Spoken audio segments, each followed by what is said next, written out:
KCR kit ఇచ్చిండ్రు. 200 pension 2000 చేస్తా అంటే ప్రభుత్వం వచ్చిన మొదటి నెలలోనే 2000 రూపాయలు పెన్షన్ చేసి కేసీఆర్ గారు ఇచ్చిండ్రు. కేసీఆర్ గారు ఎప్పుడు కూడా ఇట్లా అప్పులనో కరోనానో పెద్ద నోట్ల రద్దనో మీలాగా కుంటి సాకులు బీఆర్ఎస్ ప్రభుత్వం ఎన్నడూ చెప్పలేదు. మీకు చేతగాక పరిపాలన రాక మీ ముఖ్యమంత్రి ఏమో చెప్పులు ఎత్తుకపోయేటోళ్ళు లెక్క చూస్తున్నారని మీ ముఖ్యమంత్రి, అప్పులని నువ్వు, మీరందరూ కలిసి మీ అసమర్థత, మీ చేతగాని ప్రభుత్వం అని, మీకు దక్షత లేదు అని ఇవాళ మీకు మీరే చెప్పుకుంటా ఉన్నారు. నిజాయితీగా ఉంటే నేనేమంటున్నా అంటే, మీకు నిజాయితీ ఉంటే ఈ సమస్య వచ్చేదే కాదు. ఎన్నికల సమయంలోనేమో అన్నీ చేస్తాము, తప్పకుండా చేస్తాం, ప్రజలు నమ్ముతలేరని బాండ్ పేపర్లు పంచారు.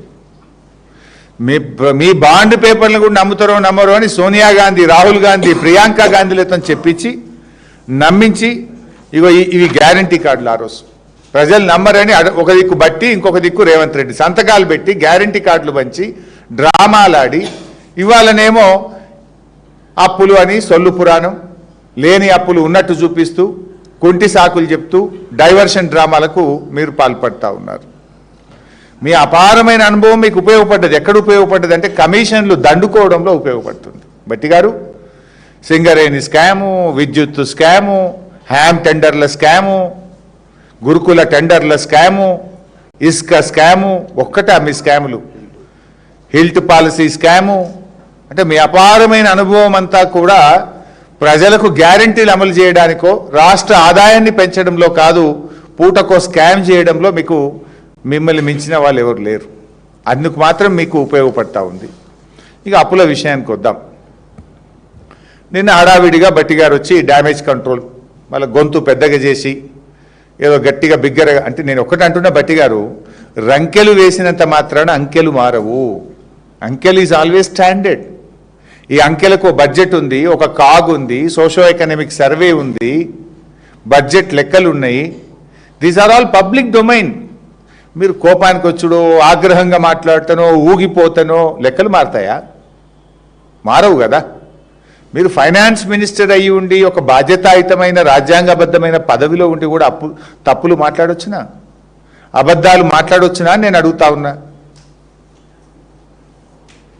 నేను లేనిదేమీ చెప్పట్లేదు. డాక్యుమెంట్లు అన్నీ చూపించి సాక్ష్యాధారాలతో సహానే ఇది అసెంబ్లీలో మాట్లాడినా మళ్ళీ ఈరోజు కూడా మాట్లాడుతున్నాను. బట్టి గారు నిన్న మీడియా సాక్షిగా ఒక డాక్యుమెంట్ చూపించారు. ఇది బట్టి గారు పెట్టిన డాక్యుమెంట్. ఈ డాక్యుమెంట్ నుంచి ముందు మాట్లాడతా. 1 by 1 I will show all the documents. ఇందులో ఎఫ్ఆర్బిఎం లోన్స్ 3,89,673 బీఆర్ఎస్ ప్రభుత్వం రాకముందే 72,000 కోట్ల రూపాయలు ఉన్నాయని చెప్పి చూపించారు.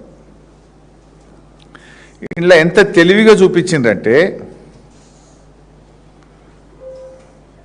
ఈ 3,89,000లో కాంగ్రెస్ ప్రభుత్వం ఏర్పడ్డ తర్వాత అంటే డిసెంబర్ 7 నుంచి మార్చి 31, 2024 దాకా తీసుకున్న అప్పులు కూడా ఇలా చూపించేశారు.